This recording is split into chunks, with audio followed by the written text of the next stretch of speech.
What's going on, everybody? Welcome back to Brown Sports Report. Hope you guys are having a good day.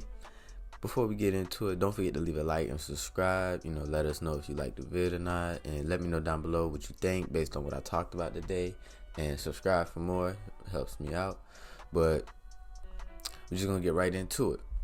So today I really want to get into the NBA, being that preseason is starting to wrap up, and we're about a little over a week away. I want to say about 10 days away from the start of the tip-off of the first regular season game. And it's kind of interesting seeing how everything is starting to play out. Even though it's only preseason, we starting to get a little smidget of a snippet based on some things some teams might do. Teams trying to figure out certain role players they're going to have in the rotation, figuring out their rotation. Some players they're going to cut, not cut, they're going to keep. So it's been real interesting. I've always been a fan of preseason because I feel like it's a very underrated part of the process of a regular season. Being that teams, I feel like if you really want to be a decent team throughout the year, I feel like you got to play in regular season. I know you're not going to play your stars as much, but I feel like it's a solid way to ramp up your team, getting them used to just running up and down the floor, getting rhythm of a regular NBA game, and just kind of get them revved up for the season. So, I've always been a fan of preseason. I always watch preseason no matter what. Even I watch some of the rookie guys and the undrafted guys and some of the guys who are just looking to make a roster on their team or another team, just to see if I can find any hidden gems, some guys who I think can help out a team or whatnot. And, it's just, the scouting mind that I like to watch preseason. But today I really want to just get into mainly, I want to start off with the Western Conference because today I want to talk about some of my top teams, all of my teams in the Western Conference and where I have them ranked.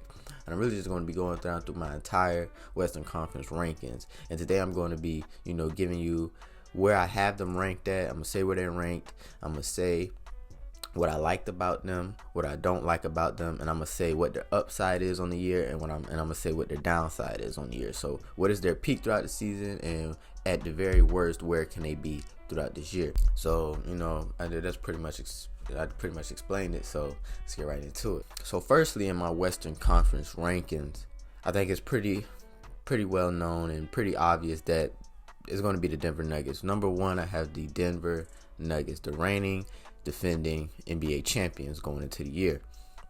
And I don't think this is a big surprise, and I don't expect anything different from everybody else's rankings or just, as the season progresses. I expect Denver to continue to be a great team and to, really just use what they did last year, because if you look at what they did last year, when they went and they kind of whipped up on the Timberwolves, they kind of got past the Suns, even though that was a kind of close series. It was in 6 games, and they swept the Lakers, and they beat the Heat in dominating fashion. So they kind of really just dominated throughout the entire playoffs, if you look at it.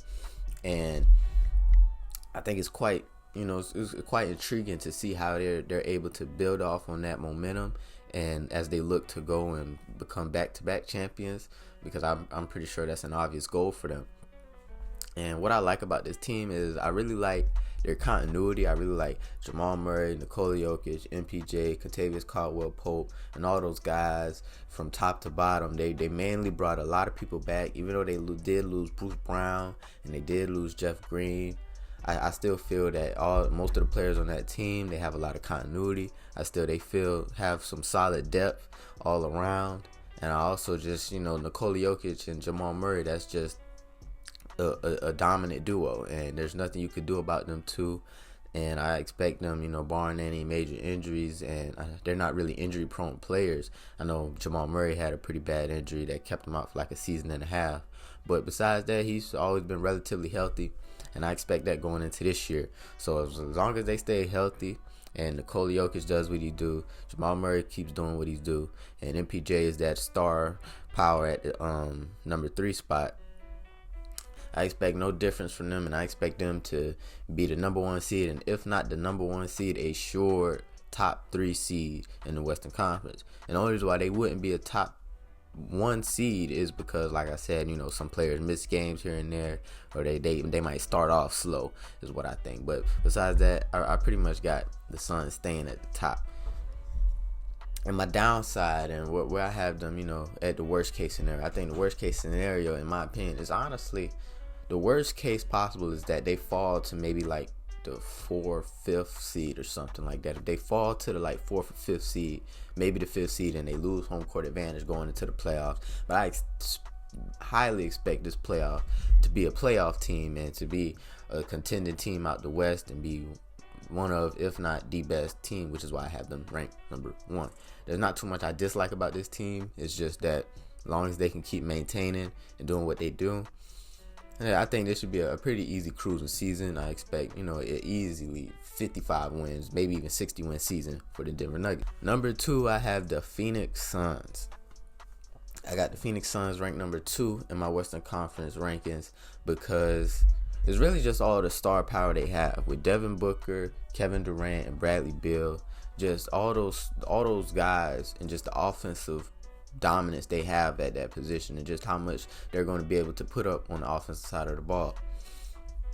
With Kevin Durant, Devin Booker, I think Devin Booker is on his way to being I think he is a top 10 player in the league, and I think he is very well on his way to being, a top 5. I think it's possible he could be a top 5 player in this league. And I think, it'll be hard for people to give him that credit because he's playing with so many stars this year. But I think he's going to perform like a top 5 player this year, in my opinion. Really, the main reason why I have them number 2 is solely just because of their star power. I expect their star power to just kind of carry them throughout the regular season, if I'm being honest. And I feel like as long as their stars stay healthy, I know there is some question marks about Kevin Durant and even Bradley Beal to a certain extent regarding injuries and just how many games they'll be able to play throughout the year. But I think if most of their stars can play at least 65 to 70 games, if KD can play 65 games and Devin Booker and Beal can play at over 70 games, I think this is assured top 4 seed. And I think I ranked them number 2 just in preseason because just the amount of stars they have at that spot. Now, their upside for me is, like I said, a top 2 seed, and they get to the playoffs, and we shown that when you got all that offensive power with Kevin Durant, Booker, and Beal, that they might just get through the playoffs and they could potentially win an NBA championship just because of how many stars they have on that team. Now, their downside for me is I wouldn't say they'll miss the playoffs, but I would say it is possible I could see this team falling to like a 5th, 6th, or maybe even 7th seed, depending on, they start off slow because the three can't, Beal, Booker, and KD, they can't mesh well right away. They have some growing pains to go through, and they start off slow. They start off 5-5, 6-6. They get off to a kind of slow start, and they kind of get behind the 8 ball playing catch up. And, even also if Kevin Durant misses some times with some type of injury, or if any other stars miss any type of time with injury, obviously, I feel like that's more of a concern with them with injury and everything. And also, they did facilitate a trade with the Damian Lillard trade. They were the third party in there, and they got some pieces back. They got a lot of depth. They got Keon Johnson, Grayson Allen, Yusuf Nurkic, Nasir Little. And, question going into the season was their depth and, how capable and how fitting is their depth. And they did address it. I will acknowledge that they did address it, but it still remains to be seen based on, we just haven't seen their depth yet. And I think it's going to be kind of interesting to see how the rotation works, how they're going to stagger Beal, Booker, and KD's minutes. And, just how well are those guys on the bench going to be able to come in and mesh well together with them. Like I said, there also is a problem with their rim and paint protection, because I feel like even though Yusuf Nurkic, they did pick up Yusuf Nurkic, even though he is a body, I don't feel comfortable saying he's a real rim protector. Now, there is some upside on that spot because they do have Bobo, and there is a chance that Bobo can emerge. He's 7'2", he's long, he's lanky, he's athletic, so he could potentially be an amazing defender at the rim and give them that paint presence. but I still feel, I don't think Bobo has shown that consistently throughout his days in Orlando. So I don't have nothing to go off to say he is a sure rim protector. But he's 7'2", 7'3", and he's an amazing athlete for his size. He's lanky, he's tall, he's long. And, there's a lot of upside on that spot, but it still remains to be seen. So that still is a question mark for me. And another question mark is their coaching. They did lose Monty Williams. Monty Williams has recently won a Coach of the Year. And I do think that Monty Williams is one of the better coaches in the league, at least in the top 10 in regards of just overall coaching. And, when you lose a coach like that, especially a guy who's been with Devin Booker throughout that whole run of them getting it together, going to the finals, kind of resurging the whole franchise. He was a part of that. I think it's going to be kind of interesting to see how this new coach meshes not only with the entire team and how, he just coaches, but, how he meshes with Booker, his main star, his longest tenured player. So I think it's going to be interesting to see how that plays out. But I do expect the Suns to really be a top 4 seed, just solely based off star power. Number 3, at the number 3 spot, I have the Los Angeles Lakers. Lakers at 3, I don't think that's too much of a surprise, because if you look at what they did last year, even though they did get off to a slow start, post-trade deadline, though, when they made all the acquisitions and they made all the moves and brought new players in, they were, in my opinion, the best team in the Western Conference, especially record-wise. I'll preference that. They were the best team in the Western Conference record-wise.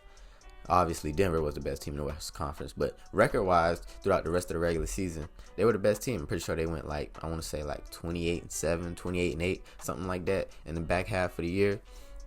So, and especially in a lot of that with LeBron missing a lot of time. So I do expect that, them to just build off what they did last year. They kind of won 6 games against Memphis, won 6 games against Golden State.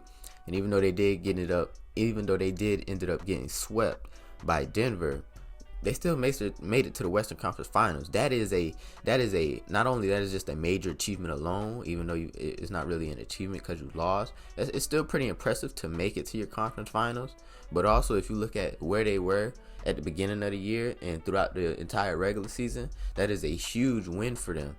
And now that they've brought in other guys like Gabe Vincent, Taurean Prince, they re-signed Rui Hachimura, they re-signed Austin Reeves, they re-signed D'Angelo Russell, they extended Jared Vanderbilt. This is just a team that, in my opinion, has just a lot of great upside in terms of their depth, their defensive capabilities, and just everything surrounding them. I think Darvin Ham is one of the better coaches in the league. I do think, there is some question marks around him, sometimes certain rounds with his rotations. But I think when you look at last year, it's kind of hard for him because he was just thrown into a situation and he had to try to just, patch it up. And I think with full training camp and off season, I think this is a team that is capable of not only getting back to the Western Conference Finals, I think this is a team that could potentially win the West, because looking at some of their moves, when you look at the moves they made at center, they picked up Christian Wood and Jackson Hayes. I think those were moves specifically made for Denver, so you can have bodies to throw at Nikola Jokic whenever y'all face him, because I'm pretty sure they're expecting to face them sometime down the line if they expect to make it to the finals. And when you look at the depth that they have at the forward spot, when you look at the re-signing of Rui Hachimura, the re-signing, the extension of Jared Vanderbilt, the signing of Taurean Prince as well, they just have a lot of depth at the forward position, and that is a short fail-safe for LeBron James, so LeBron James won't have to play so many minutes. And also, you can rest LeBron. One night you can have LeBron sit out, just for a little rest, get him off for a game. But you still got depth at the forward spot. You're not really losing anything at the forward spot. Obviously, you're losing LeBron James. He's LeBron James, so you're going to be losing him. But you have enough at that position to where it's not detrimental. You can still stay afloat. You can still win games when LeBron James misses out. Like I said, I think it's a team that is capable of winning the West. But for the downside and some of the weaknesses I have with this team is, I think the main weakness I have for this team really is just how much games will LeBron and AD play. I think that entire season is solely up to them. If LeBron James and Anthony Davis can't stay healthy, I think they might end up in the same spot, maybe a little better, but they might be a 5th seed or a 6th seed, and they're kind of be in the same position where they were last year. But if they can stay healthy, if AD can play 65, 70 games, if LeBron can play 60, 65 games, I highly expect this team to go and be a top 3 to 4 seed for sure. And I feel like this is a team that can potentially be a dominant team in the postseason, regarding on how well AD plays come that time. But I got a lot of high hopes for this team. I expect a lot from this team. I made some videos on this team and what I think this team can be capable of. But it still remains to be seen. And we've seen through preseason, we've seen how they're gone well, and I've liked what I've seen throughout preseason. I like how D'Angelo Russell has played, and even though it is preseason, I like how he's played. I think if he continues to play like that, Austin Reeves hasn't played much, but Austin Reeves does what Austin Reeves does. I think this is a team that, is just going to be one of the main factors in the Western Conference for sure, and is a potential contender to make it out and win the finals. Nextly, in the 4th spot, I have the Golden State Warriors. And I would like to preference this. Now, when it goes from 4 to down, 4 to 15 in the Western Conference, I think this is going to be very congested. Because in my opinion, I think it's going to be like last year, where you got the 4th seed and the 10th seed are apart by 3 games. And especially after the post-trade deadline. After the trade deadline, I wouldn't be surprised to see, the 4th spot and the 10th spot be separated by 3.5 games, something like that, So, the reason why I like the Warriors is mainly just because Steph, if I'm being honest. I'm expecting Steph to have an amazing year. I'm expecting Steph to, put an average 35 and 5, probably a 50, 40, 90 year, depending on how many threes he take. And I expect Steph to just do what Steph does, in the playoffs last year, even though they did get beat up by the Lakers. Steph, towards the end, before the end of that Lakers series, he had a pretty amazing playoff run, if you ask me. He scored 50 in the game 7. He was just doing a lot for that Golden State team. But that's also where my problem lies, and which is my upside for this team is that as long as Steph Curry does what they do, and Jonathan Kuminga and Moses Moody can fill up that role and be those young guys that they drafted and that they can get some energy out of defensively, offensively, get out in transition, I expect this team to be a top 4 to 5 seed. They can be a 4th or 5th spot around that. And as long as Steph Curry stays healthy, and Steph Curry does what Steph Curry does, I think that's a pretty good projection for this team. But the downside for this team, I can see this team, being a playing team and, fighting for a playing spot. Because if Steph Curry misses some time, misses 10 or 15 games with some type of injury, and if Klay Thompson isn't the same defender, in my opinion, and when you look at what they have at the size spot, Kevin Looney, I'm pretty sure, is their only real center on the spot. It's not a lot. They don't have a lot of rim protection, and they don't have a lot of size at that center spot. And if Chris Paul, I'm expecting Chris Paul to mesh in well, but I think a lot of this relies on just how well can they hide that size deficiency, and how well can Chris Paul mesh in together, and how well can Jonathan Kuminga and Moses Moody play. And if those 3 factors play well, I think this is a team that is going to be a scary team, 4th or 5th spot. And as long as you get Steph Curry in the playoffs, you give yourself a chance. Nextly, at the 5th spot, I have the Sacramento Kings. I got Sacramento Kings around at the 5th spot because the Kings, they were a team last year that highly overachieved, if you ask me. I don't think somebody expected them to make the play-in, potentially be a 6 seed, slide into the playoffs, but I don't think nobody expected them to be a top 3 seed, and to be at the offensive powerhouse they were last year. So as long as they continue doing what they're doing, I think this is a team that can be a top 5 team and that can continue where they left off last year. But I feel like the Western Conference has gotten better, and I feel like if they don't make any adjustments defensively, and I do like Mike Brown as a coach. I think Mike Brown will make an emphasis on that, being as that was the main reason why they didn't make it past the first round last year and lost to the Warriors, was because they didn't have any answer for Steph, and they just didn't have anything defensively all around, and that Domantas Sabonis got cooked by Kevin Looney on the glass. So if you ask me, I mean, long as they keep doing what they do offensively, and they're still a great offensive team, one of the best in the league, and they can at least shoot and at least strive to be an average defensive team. I feel like if they are an average defensive team, I think this is a sure top 5 seed, and I think this is a team that De'Aaron Fox, I feel like he is an all NBA caliber player. He has potential to be one of the best 15 to 20 players in the league. I think Domantas Sabonis, I think, even though last year he did kind of underperform last year, I think he is still one of the better, kind of big mans in the league, especially, for what he does for his skill set. So, long as this team can become an average defensive team, I think at worst they'll be a 5th seed. But if they don't find any keys to match up well defensively, and they don't make any improvements on that end, and if they have any like weird things going on to where they can't get off right, they get off to a slow start and everything, this team, I wouldn't be surprised if they barely make the play-in. If I'm being honest, because like I said, the Western Conference is stacked, and the Western Conference, even though the Western Conference was already good, it did get better. So I think that is something you got to look out for. Nextly, I have the Los Angeles Clippers coming in at the 6th spot on my Western Conference rankings. Clippers at number 6 because a lot of people would have the Clippers as a higher echelon team, because when you look at them on paper, if that's all you ever did with the Clippers will win the championship every year if you solely looked at them on paper.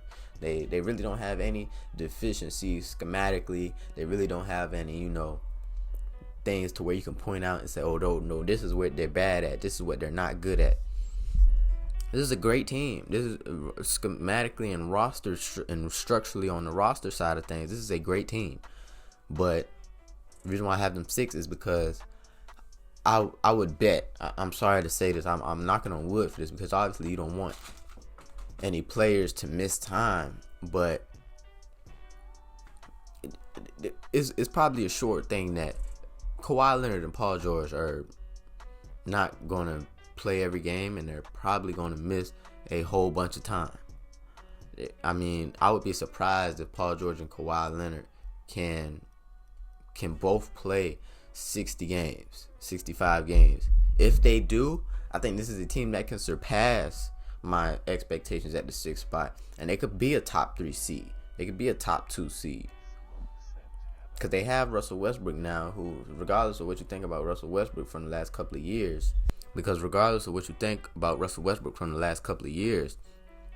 especially with his tenure on the Lakers, we've seen what Russell Westbrook did in that playoff series against the Suns. He played well, and Paul George was out, and Kawhi Leonard played that first game, and that first 2 games, but they played well. But like, Kawhi Leonard got hurt, and they couldn't really do anything against the Suns because you don't have anything. It's just Russell Westbrook and a bunch of good role players, and you're not going to win against a team like the Suns against that. And I don't think you're going to really do anything against the Western Conference, especially the top echelon of teams in the Western Conference, if Kawhi Leonard and Paul George continue to miss significant time. Like, the strength of this team is the team. The entire team is just Kawhi Leonard, Paul George, and everybody else. They are just good to great players. And the only thing is, and the only weakness is, they just can't stay healthy to save their lives. Like I said, I don't expect Kawhi Leonard and Paul George to neither of them to play over 60, 65 games. But if they do, please prove me wrong. If they do, they're going to be a top 3 seed. I'll call that right now. Kawhi Leonard and Paul George can play 65 games. If they both play 65 games, they'll be a top 3 seed. I promise you that. But the reason why I have them 6 is because I'm expecting them to miss some time for something. Obviously, I'm expecting them to miss some time because of rest. But also, their bodies are just going to break down naturally. And that's not me trying to be rude or disrespectful, but Kawhi Leonard, seriously, like, I've been seeing reports and just noticing what Kawhi Leonard, for the longest time, Kawhi Leonard has some bad knees, man. And like, I know a lot of people joke about Kawhi Leonard and how he can't stay healthy, he's street clothes and whatnot. I don't like all that nonsense, but he really has bad knees. If we're being honest, like, it's kind of scary and bad and sad how kind of bad and messed up his knees are. He seriously can't play, and they say he's always playing in pain because his knees are just that bad. So I just hope that he can maintain and stay, at least play 60 games. For Kawhi, just play 60. If you can play 60, I think they'll have a better spot at being a top 4 seed. And if Paul George can do what he does and at least play 65, 70, I think this is a team that is obviously going to be a top 3 seed. But like I said, expecting them to miss some time. That's why I have them at 6 in my Western Conference ranking. Next, I have the Timberwolves. I have the Minnesota Timberwolves. And early on my list, I was expecting them to flip. I had them flipped. I had them a spot down from the spot I'm at now, and I had another team in their place. But I flipped them after looking at it and thinking about it. I was like, no, the Timberwolves are a decent team because they have the star and Anthony Edwards. They have the second guy. They have the wingman and Karl-Anthony Towns with the skill and the assets to be a great player. They have a good big man in Rudy Gobert. I have some of my gripes with Rudy Gobert, regarding, sometimes his offensive game, and not even his offensive game. Sometimes he can become unplayable in certain matchups. And, I have my gripes with him. But Rudy Gobert, he's a solid to good center, if I'm being honest. No hate. And, they have the guy, a star defender, defensive-wise, and Jaden McDaniels. And I feel like they have all the pieces. They have a vet and Mike Conley running the point guard position. They have some good bench guys. They have Kyle Anderson. They have some other guys that you can trust coming off the bench. They have some depth to them. And I think the real only question about this team is, can Anthony Edwards take that leap? If Anthony Edwards can take that leap, I would not be surprised if this is a top 5 team in the Western Conference, if I'm being honest. If he can take that leap, not only offensively and just finding that feel for the game and that consistent feel for the game night in and night out, and if Karl-Anthony Towns can settle in to who he is, obviously he is a stretch big, but obviously when he has advantages, take up in the post, use your matchups, use your size, use your strength, kind of attack the glass. You are capable of being a good rebounder. Just go out there and do it. So, if those guys can do what they're supposed to, I think this is a potential top 5 team. But I have them 7th because, I'm not too sure. I would expect Anthony Edwards to take that leap, but I'm not too sure if he could take that leap, not only, like I said, in the field for the game, but also defensively. He can become an all-NBA caliber defender on the perimeter and a hound on defense. And if Karl-Anthony Towns can finally take that step, realize what he is now, and take that step into, I'm going to do what I can do best to not only help my team, but to play alongside Ant and be just a real great duo. But I don't know, because, if a guy shows you who they are, you got to believe them. So, I hope Cat can do that. And, I think Cat has the capabilities of doing that. I just got to see it. And like I said, I don't really have any real weaknesses with this team. It's really just the question marks about, can they be good? That's really the only thing. They have the talent, they have the roster construction, some question marks at coaching. I will say that is a big part, because in my opinion, besides star power, the 3 main things in a contending team is continuity, depth, and coaching. Continuity, depth, and coaching. CDC, continuity, depth, and coaching. And they do have a question mark at coaching. I will say that sometimes their coach does questionable things. I will never forget how they lost against the Grizzlies. Again, a series they should have won in 5, but they lost in 6 because their coach didn't know how to call timeouts adequately and didn't have any real great time management and matchup situational awareness. So they do have some question marks at coaching, and if the coaching fails them again, and if Cat and Ant really can't take that next step, I can see them making the plan. That's why I have them right now at 7th spot. But, you know, things can get bad, but I wouldn't expect them to be horrid. But, you know, it remains to be seen. Nextly, I have OKC. The OKC Thunder coming in at the 8th spot in my Western Conference rankings. OKC at 8. The reason why I have OKC at 8 is because I think that they did make the play-in last year, and even though they did ended up losing to the Pelicans, I'm pretty sure they ended up losing to the Pelicans, if I remember. Yeah, it was the Pelicans. No, this team has the talent. They have Jalen Williams, who is the second in Rookie of the Year voting. They have Josh Giddey, who is a tremendous all-around player. I think he is a sure 28-8 guy, and I think he can average that this year, 27-7, 21, 8-8. He could do something like that, and I think Shai has emerged as one of the better guards in the league. You know, wherever you have him ranked, you know, that's up to you. But I think Shai is one of the better guards in the league. He had an amazing emergence last year and a breakout year last year. And I think and they also getting Chet Holmgren back. He's coming back from injury. And I think that is a guy who's going to be a very pivotal big man, not only for their team, but in the league. Chet Holmgren, he's like 7'2". You know, say what you want about Chet. I think he's a pretty good shot blocker. I think he has the potential to be an amazing roller. I'm not sure about his post game, but you know, he's a great shot blocker, great roller, and he can pick and pop from time to time. So really, that's all this team needs. And once you add that to their team and you have all the young stars, I think this is a team that could surprise a lot of people and maybe even skip the play-in and hop in at a 6th spot. Be kind of like how the Grizzlies kind of hopped on the scene a couple of years ago with Ja Morant. You know, kind of hop on the scene and kind of just surprise everybody, make the playoffs, coming at the 6th spot, and really just surprise a lot of people. But I have them 8th just because they are a fairly young team. Not only their team, but their coach is very young. So, you know, there's going to be some growing pains coming with that. But, you know, the only weakness I have for this team really is just their youth. You know, I think this team has the chemistry. They have the depth. They have the stars. They star young guys. They have the players around. They just kind of got to put it together and mesh it well with all the young guys they have. And if they can do that, I think this is a team that can surprise some people. But, you know, I'm going to play it safe and have them at the 8th spot for right now. Number 9, the Pelicans.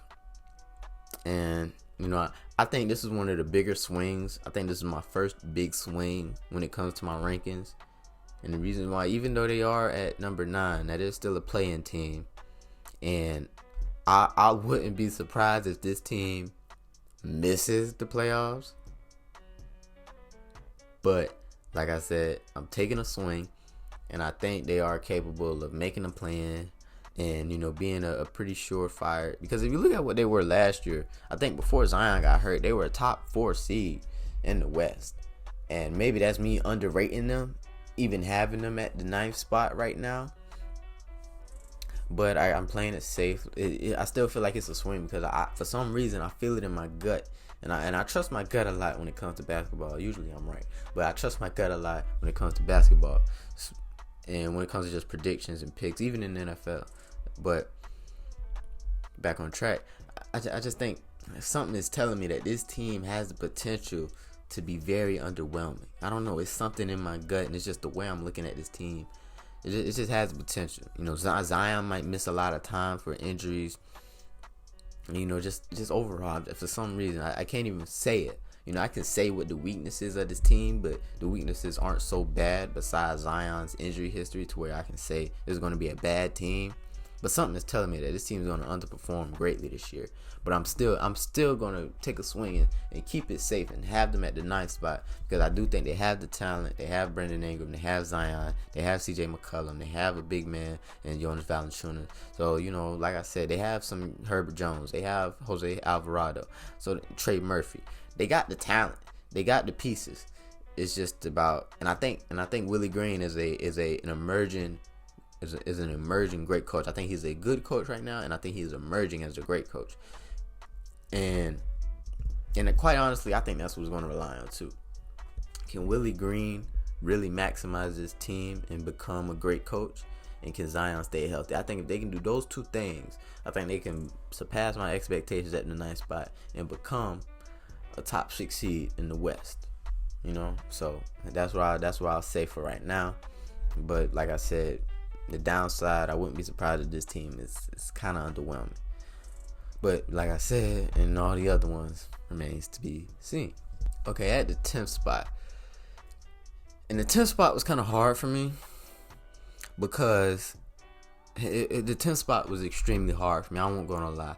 Because after I got past, I want to say like the 7th spot, like I said, it's going to be so congested in the Western Conference. And when I say that this team is like I said with the Pelicans, like I said, because I have the Pelicans at the 9th spot, or like the team I've said is going to be at the 10th spot. I'm not saying they're going to be a bad team. Like they're going to be the 10th ranked team in the Western Conference. They're going to just be that based off record on what I'm suspecting. Because, like I said, the Western Conference is going to be so congested to where if you lose, if you're in that 4 to 12 range and you lose just 2 or 3 games, you can drop from 5th to 10th. If you lose about 2 or 3 bad games in a row and some other teams win the games they're supposed to, you can drop out of the playoffs. And I think this is going to be one of those type of years with the Western Conference. So, like I said, I'm preface this before I say the 10th spot. I'm not saying they're going to be a bad team or anything, or they're barely going to make the play-in. It's just that the room for the margin for error is so small, and I think the team that I'm about to say at the 10th spot could potentially be a team that's right at the 7th or 6th spot. It's all just regarding on just how things play out, from a game-to-game basis, if we're being honest. And the reason why this 10th spot was so hard for me because I had 3 teams kind of hovering around my 10th spot right now, and that would be the Grizzlies, the Mavericks, and the Spurs. And the reason why I had those 3 teams hovering around the 10th spot is because, one, the Grizzlies. Well, let me say this. Let me go ahead and say this. At the 10th spot, I have the Grizzlies. And the reason why I have the Grizzlies is because I'm expecting them those first 25 games without Ja Morant. I'm not expecting them to be horrible, but I'm expecting them to not be that well. You're missing your star player, and you don't have your star backup point guard. I use the star term loosely, but I don't mean like he's one of the better players in the league. But in terms for what he does, for a backup point guard, he is a star at the backup point guard position because he is a great backup point guard. Maybe I should say that instead. He's great for what he does. He's a great backup point guard. And, they lost him to the Wizards, and I don't think there's really anybody who can fill that role. They do have Marcus Smart, but I don't think Marcus Smart kind of brings the offensive command that Tyus Jones brings, kind of as a facilitator on offense. I don't think he has that. But I do think Marcus Smart is a solid player. He won Defensive Player of the Year a couple years ago. So, I'm not counting Marcus Smart out.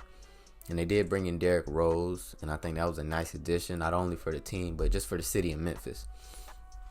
But when you missing Ja Morant for the first 25 games, I'm expecting you to get off to kind of an underwhelming start. I wouldn't be surprised those first 25. They start off 10 and 15, 12 and 13, something like that, And they kind of having to play from behind the curve like that, and kind of try to get ahead from there once Ja comes back. And the only weakness I have with this team per se is really just their overall shooting. They don't really have, besides Luke Kennard and Desmond Bane, I wouldn't really say they have great shooters on the team. So I think that's been a weakness for this team for the last couple of years throughout this whole Ja Morant era.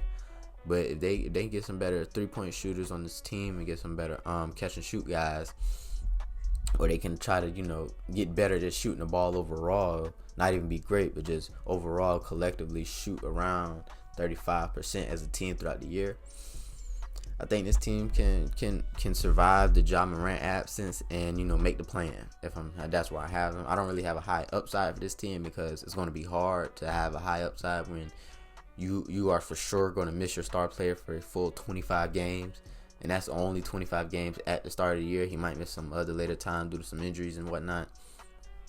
But I think this is a team that if when Ja Morant comes back and they stay afloat, I think it's a team that can make the play-in. They're a great defensive team. It's really just about their shooting and their half-court offense. Next, I have the Mavericks at the 11th spot. And I do think the Mavericks can jump not only the Grizzlies, but maybe even another team or two that I just mentioned. But the Mavericks, I don't think the Mavericks really just have a lot on roster-wise. I don't think they're a well-put roster team because I do have some question marks about Jason Kidd and his overall coaching. I'm not going to say he's a bad coach, but I do think you can kind of get better at that position, if I'm being honest. I feel like he could utilize some things better, utilize Luka more a little bit better, or force Luka to be utilized in a more efficient manner to win games and get other guys involved. But the reason why is because I think this is really just going to be a two-man show and an offensive powerhouse between Luka Doncic and Kyrie Irving. And we've seen how that team collapsed at the end of the year last year. And they went from, I think it was a top 5 seed to missing the playoffs entirely after the trade deadline. So, I mean, like, the only real strengths I have with this team is Kyrie Irving and Luka Doncic. And the weaknesses lies everywhere else, if I'm being honest. So, this team has a lot of question marks regarding their defense, regarding their overall continuity as the team. I have some question marks regarding their size and, their center spot. They lost Christian Wood. So, it's just a lot of things that's just kind of not going well for the Mavericks, if I'm being honest, from a roster standpoint. They do have the star and Luka Doncic, Kyrie Irving, so these guys can make some noise and give them a chance. But overall, I'm just not expecting much, and I wouldn't be surprised if they missed the playoffs for the second year in a row. That's crazy. They went from the Western Conference Finals to missing the playoffs, and I have them projected missing the playoffs again, which is kind of crazy. But that's where I have them, and hopefully, and I wouldn't be surprised if after this year they miss the playoffs. You start hearing a lot of rumors about Luka Doncic wanting to trade. He wanting out. So I wouldn't be surprised if all this starts to arise after this season. So, just look out for that. Look out for that, and look out for how bad the Mavericks could potentially be. Like I said, remains to be seen. Nextly was the Spurs. And I got the Spurs at the 12th spot because it's the Spurs, and they got the number 1 pick last year, so they were obviously the worst, one of the worst teams in the league. And this solely relies on Wemby, if I'm being honest, because I wouldn't be surprised if this team can slide into the playing spot, if I'm being real, because coming into the season, I've always had, before preseason, I've always been high on Wemby ever since before the draft, when I was seeing him overseas and I was watching his tape, and I was like, yo, this guy's insane. The things he can do defensively is insane. His length and the way he can cover the floor defensively is insane. The way he moves from an offensive standpoint, a lot of people compare him to KD, and I wouldn't say that, but just he moves like a guard. In terms of just the way his motions are and the way he dribbles, he can move like a guard.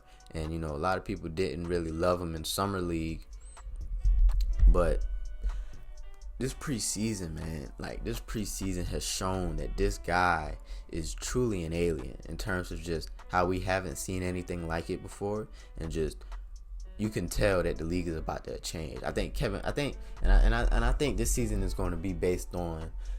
But Kevin Garnett said it best. I saw a clip where all-time legend Kevin Garnett said it, where Garnett said that for the first 25 or 30 games, the league is going to have to adjust to Wemby. So everybody's going to have to get used to Wemby and saying, whoa, this guy is crazy. We got to figure this out. And then once the counter is made for Wemby, once teams try to, figure out a little counter, figure out a little way to, kind of use Wemby or get Wemby off the floor, just try to find ways to work around Wemby. Kevin Garnett said that the first 25 games, the league is going to have to adjust to Wemby. But after that, Wemby is going to have to adjust to the league, because after they make those adjustments, Wemby is going to have to adjust to that. And I think that's where the Spurs' success lies on for this year. If Wemby can be as dominant as I think he can be in the future, and he can do that now, especially defensive. I think he is immediately going to be a defensive powerhouse. And if he is impactful as I think he will be, I think this is a team that can surprise a lot of people, going from the number 1 pick to a playing spot to potentially making the playoffs.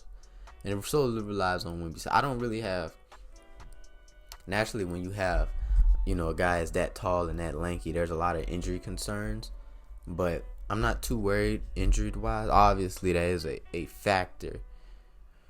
But, I do have, I feel like Wemby, I've seen Wemby is flexible enough and he's mobile enough to where it's weird. I don't think he'll get hurt as much as people think he will. I don't think he'll be hurt, and he can get hurt as much and as often as people may think. But I think this team has some weaknesses, some pretty decent weaknesses. Their overall roster, they don't really have any well-known guys that I've seen that can contribute to winning well. And I do like Keldon Johnson and Devin Vassell. I think those are 2 great guys who they've signed and they got on their squad that are just going to be pretty good, the great players. But like I said, it's solely going to rely on Wemby's impact. If Wemby can be impactful as he can and stay healthy, I think it's a team that could potentially make a playing spot.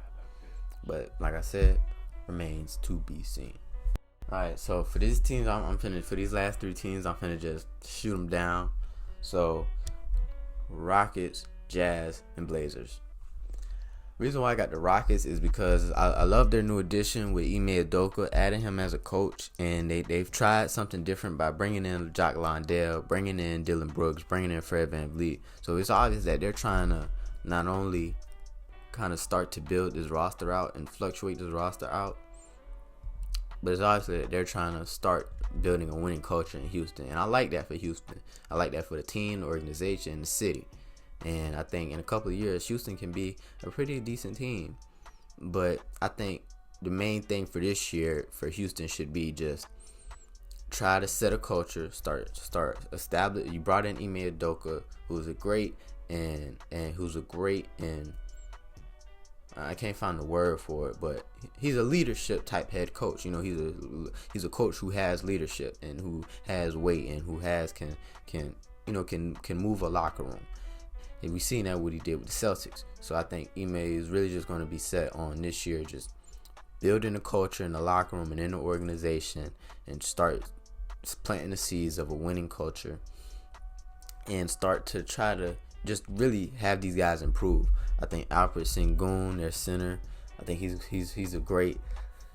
going to be a great center in this league, and I think keep having him run the offense through him, just keep having him get better. I think Jalen Green has the potential to be an amazing scorer in this league, but I think that this year you should solely just be focused on trying to get the game to slow down for him, utilize what he does offensively, and get him to put in some effort on the defensive end consistently. And, with Jabari Smith, and I think, just have Jabari Smith become one of the better two-way wing defenders in the league, be an amazing 3-and-D guy at that wing spot. I think he has the capabilities of doing so. And I think as long as they do that this year, regardless of their record, as long as they do those 3 and was it 3 did I think I just said, but establishing a winning culture, getting Alfred Sengun, Jalen Green, and Jabari Smith together, like 4 or 5 things I just said. As long as they can establish those things, regardless if they win 10 games or 30 games, as long as they can establish that and do those intangible things I just mentioned, I think that is a win for them.